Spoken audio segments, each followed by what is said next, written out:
Hi, I'm Bailey and welcome to Tribeca Knowledge Hub. Today, I will be going through a tutorial on how to fix non-responding programs in Windows 10 and 11.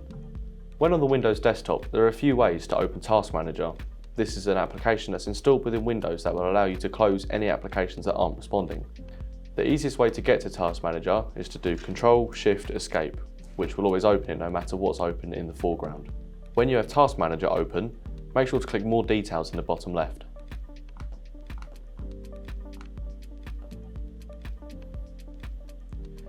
In the pane that it opens up on is the Processes tab. This is where you'll find all of your open apps.